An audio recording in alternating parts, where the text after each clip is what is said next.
রিক্সাওয়ালা যখন রিক্সা চালায় ঘরে যায়, সকিনা কয় তোর লাইগা ডাইল আর মাছ রাঁধছে। খায় আর কয় সকিনা খুব ভালো, কাপড় দিয়ে কপাল মুছে দেয় আর আরো দেয়, আরো খা আরো খা। রিক্সাওয়ালার মেশিন ভালো না খারাপ? রিক্সাওয়ালা যদি নামাজি হয় মেশিন খুব মজবুত। আমার বাড়ির পাশে একজন রিক্সাওয়ালা চাচা ছিলেন, আমি সালাম দিলে আমি দৌড়ের জন্য রেডি থাকতাম। ওনাকে সালাম দিলে আমি উঠে দৌড় মারতাম, আগে রেডি হইতাম দৌড়ের জন্য, তারপরে সালাম দিতাম। কয় তুমি দৌড়ের জন্য রেডি হও কেন? আমি কিন্তু চাচা এত জোরে উত্তর দেন, কোরআনে আল্লাহ বলছে উত্তর জোরে দিতে। যখন কেউ তোমাকে সালাম দেয় উত্তরটা আরো ভালো করে দিও, ঠিক কিনা? কে বলছেন? তাহলে ওই লোকটা খুশি হবে, ওই লোকটা খুশি হবে। কিন্তু চাচা এত জোরে দিতেন, উনি নামাজ পড়তেন 5 ওয়াক্ত মসজিদে, রিক্সা চালাতেন। যখনই আজান হতো রিক্সা মসজিদের সামনে রেখে প্যাসেঞ্জারকে বলতো হয় মসজিদে ঢুক, না হলে এখানে সিট হয়ে থাক। কড়া কথা, নাম নইলে রিক্সা থেকে। নামাজ পড়ে আসলেন, বললাম চাচা খাইছেন কিছু? কয় তরকারি ভালো হয়নি, 6 থাল খাইছি। 6 থাল ভাত খাইছে, তরকারি ভালো হয়নি। তো কি দিয়ে খেলেন? আলু ভর্তা আর ডাল, আর কিছু খাবেন? কয় রসগোল্লা খাই না বাবা বহুদিন। আমি 2 কেজি রসগোল্লা আনালাম, আশেপাশে আরো লোক আছে। একটু পরে দেখি যে ঝোল খাচ্ছে। হ্যাঁ গোল্লা কই? কয় গোল্লা শেষ আগে। মেশিনটা কি ভালো দেখে। আর আমাদের পয়সাওয়ালা যাও খাইতে খাইতে শেষ। সকালে ডিম পোস্ট, বিকালে 2টা টুস, রাতের বেলা 1 কাপ জুস, খাওয়া শেষ। সকালে ডিম পোস্ট, দুপুরে টুস, আর রাতের বেলায় 1 গ্লাস জুস, খাওয়া শেষ। যাকাত লঙ্ঘনের জন্য আসেনি, তো খাজমিনাল আগনিয়া তারুদ্দু ইলাল ফুকারা। ধনীর থেকে নিতে হবে, গরিবকে দিতে হবে। কোন ধনীর সম্পদ কোন গরিবের কাছে যাবে কোনো চিহ্ন থাকবে না, ঠিক না? ঠিক।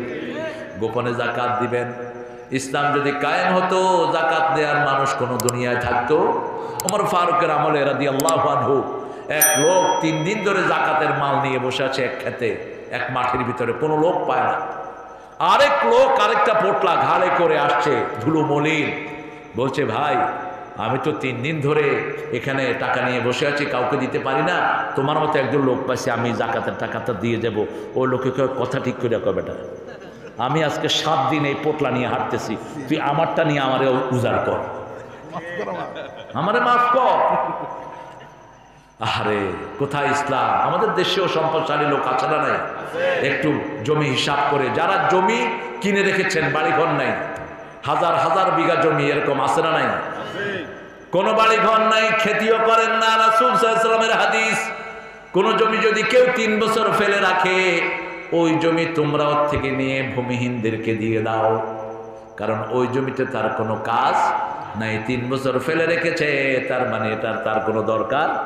ওই জমিটা যারা ভূমিহীন, যাদের ঘর বাড়ি নাই, এরকম লোক আছে না নাই? রাস্তার পাশে বাড়ি বানিয়ে থাকে, তাদেরকে দিয়ে দাও। ইসলামের বন্টন কত সুন্দর। আল্লাহ রাব্বুল আলামিন বলেছেন ফি আমওয়ালিহিম হাক্কুল লিসাইল ওয়াল মাহরুম। আমার পয়সাটা আমার না, আমার পয়সার ভিতরে গরিবের হক আছে না নাই? গরিব আপনার কাছে আসবে না, আপনি গরিবের কাছে যান। সবচেয়ে বেশি যেটা মানুষকে ভালো করে সেটা হলো সদকা। সেটা কি? সদকা। প্রত্যেকটি মানুষ মৃত্যুর আগে নবী আলাইহিস সালাম ছাড়া আফসোস করবে, লাউলা আখারতানি ইলা আজালিন করিব ফাআসাদদাক ওয়া কুম মিনাস সলিহিন। হে আল্লাহ, যদি আমাদেরকে সামান্য সময় দিতেন, আমরা সদকা করে নেককার হয়ে আসতাম। সদকা আছে যেখানে, নেককার আছে সেখানে। আমরা যেন আমলে সলে করতে পারি। সেই আমলে সলে যারা করে তাদের জন্যই প্রত্যেক নামাজে দোয়া আছে না নাই? আসসালামু আলাইনা ওয়া আলা ইবাদিল্লাহিস সলিহিন। সব নেককার বান্দাদের জন্য আমরা দোয়া করি। এইজন্য আল্লাহ বলছেন ইন্নামা ইয়ামুরু মাসাজিদাল্লাহি মান আমানা বিল্লাহি ওয়াল ইয়াউমিল আখির ওয়া আকামাস সালাত ওয়া আতাজ যাকাত ওয়া লাম ইয়াখশা ইল্লাল্লাহ। আল্লাহ ছাড়া আমরা আর কাউকে ভয় করি। এটা মসজিদে গেলে এই সাহসটা জন্ম নিবে। সালাত যারা কায়েম করেন তাদের এই সাহসটা জন্ম নিবে। যারা যাকাত দেন তাদের জন্ম নিবে। যারা এই দুইটা করে না তাদের এই সাহস কখনো জন্ম নিতে পারে না। দেখেন না, সম্পদ যার বেশি ভয়ও তার বেশি, সম্পদ বেশি ভয় বেশি। বাচ্চাগুলো পাহারাদার কি, সম্পদ পাহারা দেয়, পাহারা দিতে দিতে প্রদীপ, ওই যে ওসি প্রদীপের মতো ধরা খায়া এরপরে জেলখানায় মৃত্যুর প্রহর বলতে থাকে। কোন অবৈধ সম্পদের মালিক তার সম্পদ ভোগ করতে পারে না। নাম যতগুলো ঘুষখোর, যতগুলো মানুষের জমি জোর করে নিয়েছো, একটাকে আল্লাহ দুনিয়াতে শান্তিতে রাখেন নাই। ওই নষ্টটার বউ তার সাথে দেখাও করতে যায় না, কারণ চরিত্র ছিল খারাপ, ছেলেদেরকে নিয়ে ফুর্তি ফার্তা করতো। বউ বলল যে তুই একদিকে যা, আমি আরেক দিকে যাই। কার জন্য করেছো? আর আমরা যারা নামাজ রোজা পড়ি, আমাদের পরিবারের সুখ আছে না নাই? বিবি স্বামীর জন্য অপেক্ষা করে কখন আসবে মসজিদ থেকে একসাথে দুইজনই খাবো, ঠিক না বেঠিক? যত গরিব সুখ তত বেশি, যত পয়সাওয়ালা সুখ তত কম। পয়সাওয়ালা ঘরে ঢুকে বোর টিভি দেখছে, টেবিলে খাওয়া আছে, বেড়ে খাও, ওই কুটকুট তোর স্যারকে খাওয়া দিয়ে দে, স্যার খাচ্ছে, কুটকুটি দেখছে, ঠিক কিনা? আর রিক্সাওয়ালা যখন রিক্সা চালায় ঘরে যায়, সকিনা কয় তোর লাইগা ডাইল আর মাছ রাঁধছে, খায় আর কয় সকিনা খুব ভালো, কাপড় দিয়ে কপাল মুছে দেয়, আর আরো দেয়, আরো খা, আরো খা। রিক্সাওয়ালার মেশিন ভালো না খারাপ? রিক্সাওয়ালা যদি নামাজি হয় মেশিন খুব মজবুত। আমার বাড়ির পাশে একজন রিক্সাওয়ালা চাচা ছিলেন, আমি সালাম দিলে আমি দৌড়ের জন্য রেডি থাকতাম। ওনাকে সালাম দিলে আমি উঠে দৌড় মারতাম, আগে রেডি হইতাম দৌড়ের জন্য, তারপরে সালাম দিতাম। কয় তুমি দৌড়ের জন্য রেডি হও কেন? আমি কিন্তু চাচা এত জোরে উত্তর দেন, কোরআনে আল্লাহ বলছে উত্তর জোরে দিতে। যখন কেউ তোমাকে সালাম দেয় উত্তরটা আরো ভালো করে দিও, ঠিক কিনা? কে বলছেন? তাহলে ওই লোকটা খুশি হবে, ওই লোকটা খুশি হবে। কিন্তু চাচা এত জোরে দিতেন, উনি নামাজ পড়তেন 5 ওয়াক্ত মসজিদে, রিক্সা চালাতেন, যখনই আজান হতো রিক্সা মসজিদের সামনে রেখে প্যাসেঞ্জারকে বলতো হয় মসজিদে ঢুক, না হলে এখানে সিট হয়ে থাক। কড়া কথা, নাম নইলে রিক্সা থেকে। নামাজ পড়ে আসলেন, বললাম চাচা খাইছেন কিছু? কয় তরকারি ভালো হয়নি, 6 থাল খাইছি, 6 থাল ভাত খাইছে, তরকারি ভালো হয়নি। তো কি দিয়ে খেলেন? আলু ভর্তা আর ডাল, আর কিছু খাবেন? কয় রসগোল্লা খাই না বাবা বহুদিন। আমি 2 কেজি রসগোল্লা আনালাম, আশেপাশে আরো লোক আছে, একটু পরে দেখি যে ঝোল খাচ্ছে। গোল্লা কই? কয় গোল্লা শেষ আগে। মেশিনটা কি ভালো দেখে। আর আমাদের পয়সাওয়ালা দাও খাইতে খাইতে শেষ। সকালে ডিম পোস, বিকালে 2টা টুস, রাতের বেলা 1 কাপ জুস, খাওয়া শেষ। সকালে ডিম পোস, দুপুরে টুস, আর রাতের বেলা 1 গ্লাস জুস, খাওয়া শেষ। মানুষের হক দেন, আপনার হক দিবেন কে? আপনি যদি আরেকজনের হক নষ্ট করেন, আপনার হক নষ্ট করে দিবেন কে? আল্লাহ বলছেন মসজিদে যারা যায় তারা কখনো কাউকে দেখানোর জন্য কোনো কাজ করে? যে সমস্ত হুজুরগুলো ভাইরাল হওয়ার জন্য কথা বলো, মনে রাখো তোমরা শিরক করছো। আমরা কথা বলবো কার খুশির জন্য? কার খুশির জন্য? কেউ যেন ভাইরাল হওয়ার জন্য কোনো কাজ না করো, খবরদার। ভাইরালটা একটা রোগ, এটা রোগের টার্ম, রোগ সংক্রামিত হয়, কিন্তু ভালো শরীর সংক্রামিত হয় না। কথাবার্তা বলবা কাজ খুশির জন্য, আল্লাহর ওয়ারাউনান নাস, মানুষকে দেখানোর জন্য কাজ করে। ফাওয়াইলুল লিল মুসাল্লিন আল্লাযীনা হুম আন সালাতিহিম আল্লাযীনা হুম ইউরাউনা ওয়া ইয়ামনাউনাল মাউন। ছোটখাটো জিনিস নিষেধ করে, কোন মুসল্লি এটা করতে পারে? এটা প্লেট চাইলো আপনার প্রতিবেশী হোক সে হিন্দু, তার বাসায় মেহমান চলে আসছে বেশি, 10টা প্লেট চেয়েছে, আপনি বলুন যে তোর বাপের পয়সা দিয়ে কিনে আন। আপনি নামাজ বিরোধী কাজ করলেন। আপনার কাছে দা চাইলো, 2টা মরিচ চাইলো, তারপরে 2টা পেঁয়াজ চাইলো, এরকম আসে কিনা? আপনি বললেন না, তোমার দেবো না, আপনি নিষেধ করলেন, আপনি কোরআন বিরোধী কাজ করলেন। রাসূল সাল্লাল্লাহু আলাইহি সাল্লাম পাশের প্রতিবেশীর খবর নিতেন সবচেয়ে বেশি। এক কাফের রাসূলের ঘরে আসছে, রাসূল 7টা ছাগলের দুধ নিজে দহন করে কাফেরকে খাওয়া দিচ্ছে। কয় ছাগল? কয় ছাগল? 7 ছাগল। এইবার লোকটা 7 ছাগলের দুধ খায়া রাসূলের চেহারার দিকে তাকিয়ে আছে।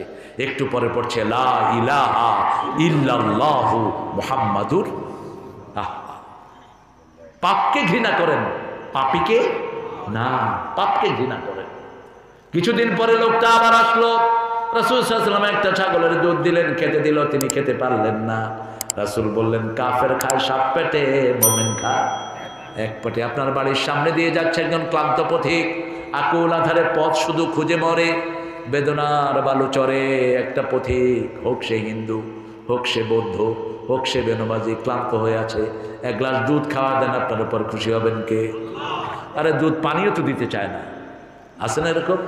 কয় ওহ হিন্দু, ওহ খবরদার! আপনি যদি হিন্দুর পরিবার হতেন আপনি কি করতেন?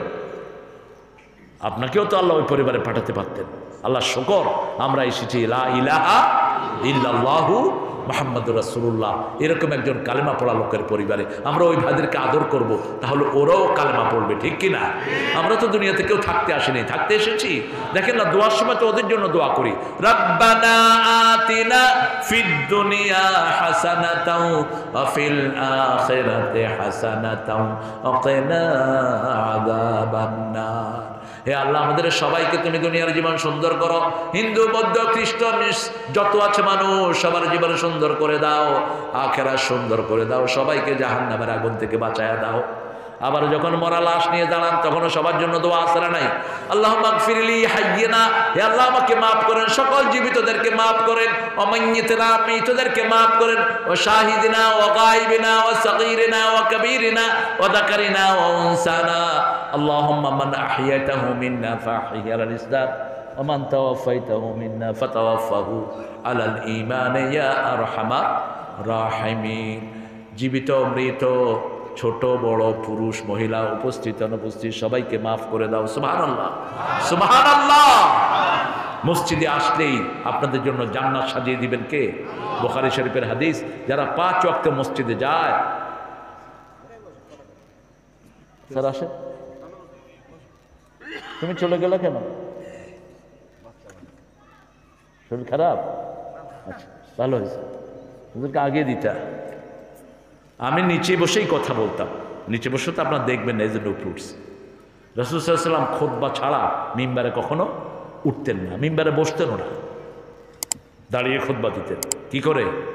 আমরা এই যে একবার বসি আবার দাঁড়াই, এটা নিষেধ। মসজিদে 3টা খুতবা না, 2টা হবে। কয়টা? 2টা। আজান হবে, তারপর খুতবা শুরু হবে, লাঠি হাতে থাকতো আর কথা বলতেন মুহাম্মদ সাল্লাল্লাহু আলাইহি ওয়াসাল্লাম। আর খুতবা শেষ, সালাত পড়েই মানুষের কাতারে চলে যেতেন, মানুষের সাথে মিশে বসে থাকতেন রাহমাতাল লিল। মানুষকে যারা অবজ্ঞা করে তারা অহংকারী। তারা কি? অহংকারী। আমাদের বহু বক্তার নামে আমাকে রিপোর্ট করা হয়, হুজুর হাতকে এমনি করে ছুঁড়ে মেরে দেয়। না, এটা করবা না, খবরদার।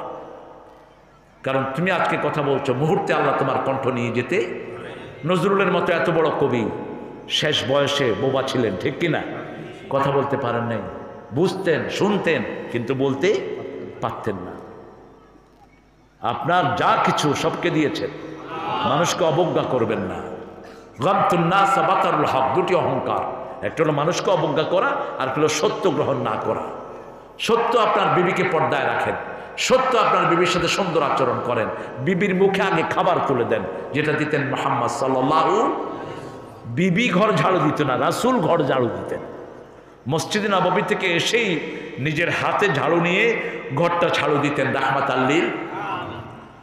নাস্তা বানাতেন, মা এসে বলতেন আমি রুটি বানাতাম, রাসূল সাল্লাল্লাহু আলাইহি ওয়াসাল্লাম বসে রুটি ছেঁক দিয়ে দিতেন।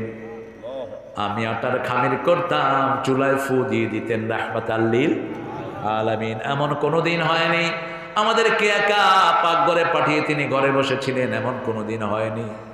আবার বলেছেন মাসকে মাস আমাদের ঘরে চুলায় আগুনও জ্বলতো না। 3টা কালো জিনিস আমাদের সাথী হতো। কয়টা? 3টা কালো জিনিস, খেজুর, পানি, আর হলো অলিভ অয়েল, জাইতুনের তেল। কিসের তেল? জাইতুনের তেল খাবেন, এটা ব্যাড কোলেস্ট্রলগুলোকে শরীর থেকে নিষ্কাশন করে দেয়। ব্যাড কোলেস্ট্রলের কারণেই হার্টে ব্লক হয়। ভালো করে শুনে রাখেন, ব্যাড কোলেস্ট্রলের কারণে আপনার কিডনি নষ্ট হয়, ব্যাড কোলেস্ট্রলের কারণে আপনার হার্ট ফেল হতে পারে।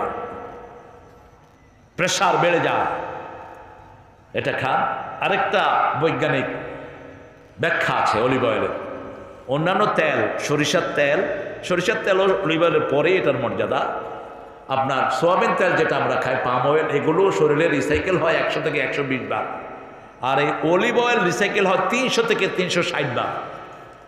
শরীরের ভিতরে এটা রিসাইকেল হয়, শরীর এমনি ভালো থাকে। আমাদের সরিষার তেল তো অসাধারণ তেল, খাবেন মাথায় দিবেন। সরিষার তেলে কোলেস্ট্রল কমায়, সরিষা বাটা খাবেন কোলেস্ট্রল কমে যাবে, সরিষার শাক খাবেন কোলেস্ট্রল কমে যাবে। এই সব নিয়ামত আমাদেরকে কে দিয়েছেন? সেই জন্য সেজদা দিব লম্বা। অসুখ যত বেশি, কষ্ট যত বেশি, সেজদা তত বেশি। সেজদা দেন, কষ্ট কোন দিক দিকে যে আপনি টেরও পাবেন না। কথা বিশ্বাস হয়তো? হয়তো আমি আমার অভিজ্ঞতা থেকে কথা বলি। উসজুদ ওয়াক্তারিব, সেজদা দাও, আল্লাহর ওলি হও, ঠিক কিনা? সেজদা দিলে সবচেয়ে বেশি খুশি হন কে? সবচেয়ে বেশি রাগ করে কে? কে? কারণ শয়তান সেজদা না দিয়ে কোথায় গেছে? আর আপনি যখন সেজদা দেন, শয়তান চুল ছিঁড়ে, আহারে রে কোনোভাবে বিরত করতে পারলাম না। রাসূল সাল্লাল্লাহু আলাইহি ওয়াসাল্লাম যখন মনে কষ্ট পেতেন, বেলালকে বলতেন, আযিনী ইয়া বেলাল, বেলাল আযান দাও, আর ইহনি বিসসালাত, সালাত দিয়ে আমার কলিজাটা ঠান্ডা করে দাও। আযান দাও, সালাত দিয়ে আমার কলিজাটা ঠান্ডা করে দাও। কুররাত আইনি ফিস সালাত, চক্ষু শীতলকারী হলো সালাত, সালাত, সালাত। আর চোখ যখন ঠান্ডা হয় সব রোগ ভালো, ঠিক কিনা? চোখ যখন গরম হয় বিভিন্ন রোগ হয়। এই জন্য আল্লাহ বলছেন, দোয়া শিখালেন, রাব্বানা হাব লানা মিন আজওয়াজিনা ওয়া যুররিয়াতিনা কুররাতা আয়ুনিন ওয়াজআলনা লিল মুত্তাকিনা ইমামা। হে আল্লাহ, আমাকে দেন, আমার বিবিকে দেন। বিবি দোয়া করলে স্বামীর জন্য কবুল হবে, স্বামী দোয়া করলে বিবির জন্য কবুল হবে। স্বামীর নাম ধরে দোয়া করেন, বিবির নাম ধরে দোয়া করেন। দুইজন দুজনকে আপনি করে সম্বোধন করে, তুই, শালি। অবশ্য ঢাকা শহরে শালাটা কোনো গাইল না, ওরা বাপেরও শালা করে। আমি এক ছেলেকে বললাম, তোমার আব্বা নাকি হজে যাইবে? বাবা হালা যাইতেও পারে। কইলাম বাবা হালা যাইবার পারে মানে? কয় হালারে দেখছি জুব্বা গায়ে দিয়া ঘুরতে আছে, হজ করে আসছে। কইলাম বাবে তোর আব্বা তো হজ করে আছে, কেমন আছে? কয় হালারে বড় শয়তানে ধরছে। হ্যাঁ, বড় শয়তানে ধরছে মানে কি? কয় হজে যাওয়ার আগে বাংলা ফিল্ম দেখতে, হ্যাঁ ইংরেজি ফিল্ম দেখে। মানে এত সহজ সরল, এরা মুখে বাজে না কিছু। আরে শোনো, বাপের লাগে একটু সম্মান করে কথা কম লাগে, বুঝছো নাকি? কাবে হালা কেমতে সম্মান করে কথা কম। পিতামাতার নাম ধরবেন না মুখে, নাম ধরার আগে অনেকগুলো সম্মান সূচক শব্দ লাগিয়ে তারপরে বলবেন আমার আব্বা। আমার কি? সম্মানিত আব্বা, সম্মানিত আম্মা। মায়ের হক কয় গুণ বেশি? ইমাম বুখারী বলেছেন 5 গুণ। কয় গুণ? ওনার যথার্থ কথা। পেটে ধারণ করেন কে? মা। দুধ পান করান কে? প্রসব বেদনা সহ্য করেন কে? লালন পালন করেন কে? পেশাব পায়খানা সাফ করে কে? কয়বার হলো? আল্লাহ 3 বার কোরআন শরীফে বলেছেন, ওয়াসাইনাল ইনসানা বিওয়ালিদাইহি হামালাতহু উম্মুহু ওয়াহানান আলা ওয়াহান আফসালুহু ফি আমাইন আনিশকুরুনি ওয়া লিওয়ালিদাইহি ওয়া ইলাইয়াল মাসির। পিতামাতার শুকরিয়া আদায় করো, আল্লাহর শুকরিয়া আদায় করো। আগে আল্লাহর, তারপরে পিতামাতার। মসজিদে গেলে এই তালিমগুলো পাওয়া যায়, ঠিক না ঠিক? মসজিদ আছে যেখানে জান্নাত আছে। দুনিয়ার সর্বশ্রেষ্ঠ জায়গা কোনটা? সবচেয়ে খারাপ জায়গা কোনটা? মসজিদে লোক বেশি না বাজারে বেশি? কিভাবে আপনারা ওদেরকে মসজিদমুখী করেন? মসজিদমুখী করেন, আদর করে হোক, যেমনি হোক মসজিদে নিয়ে আসেন, ভালোবেসে হোক। প্রতিদিন অন্তত 10 জন মানুষকে টার্গেট করেন যে এই 10 জন ভাইকে আমি মসজিদে ঢুকাবো। কি নিয়ে যাবেন আল্লাহর কাছে? কি নিয়ে যাবেন? কি এখন যদি আপনার মৃত্যু হয় কি বলবেন আল্লাহকে? আল্লাহ যদি জিজ্ঞেস করে কি করেছো? আল্লাহ ডাইল বেচতে বেচতে সকাল শেষ। তুই কি করছো? আমি নেতাগিরি করতে করতে দিন শেষ। কিসের নেতাগিরি করেছো? কর্মীদেরকে তো নামাজের কথা বলো নাই। মুরুসে বিয়ালাকুম বিসসালাতি যাবালিকু সাবা। রাসূল বলেছেন, তোমার সন্তান যখন 7 বছরের হয় ওদেরকে নামাজের তালিম দাও। আর যখন 10 বছরের সালাত পড়ে না তখন একটু কঠিনতা আরোপ করো। ফাদরিবু বলছেন, কিন্তু রাসূল কখনো মারেন নাই। আই কন্ট্রোল দিয়ে তো বাচ্চাদেরকে কন্ট্রোল করা যায়। আমারও আলহামদুলিল্লাহ আল্লাহ বাচ্চা দিয়েছেন। ছোট বাচ্চাকে নামাজে লাগায় দেন, 6 বছরের বাচ্চারা আমি ইমামতি লাগাই দিচ্ছি। বলছে এই কাতার সোজা করো, এই কথাগুলো বলতেন রাসূল সাল্লাল্লাহু আলাইহি ওয়াসাল্লাম, কাতারের দিকে ঘুরে বলতেন। এটা আমাদের মসজিদে অনুপস্থিত। একামতের পরে রাসূল কাতারের দিকে ঘুরে কিছু হাদিস বলতেন, এগুলো অনুপস্থিত আমাদের মসজিদে। ইস্তাউ আকিমু সুফুফাকুম তারাসাউ আসাদুল খালাল সাউ সুফুফাকুম ফাইন্না তাসবিয়াতাস সুফুফি মিন তামামিস সালাত। কাতার সোজা করো, কাতার সোজা করা নামাজ কায়েমের অংশ। আমি বলি আমার ছোট বাচ্চা 6 বছর এখন, ও বলছে কাতার সোজা, বলছে আব্বু তুমিও দাঁড়াও। ঠিক আছে আব্বু। আল্লাহু আকবার, সুন্নত পড়াচ্ছে, কেরাত শুরু করলো আলাম তারা প্রথম রাকাতে। দ্বিতীয় রাকাতে আড়াই তাল্লাদি বলল, রুকুতে গিয়ে দেখে যে পাশে কথা বলছে একটা, রুকু ছেড়ে আইসে ওটার মারছে কথা, কথা কইলি কেন না মায়ের।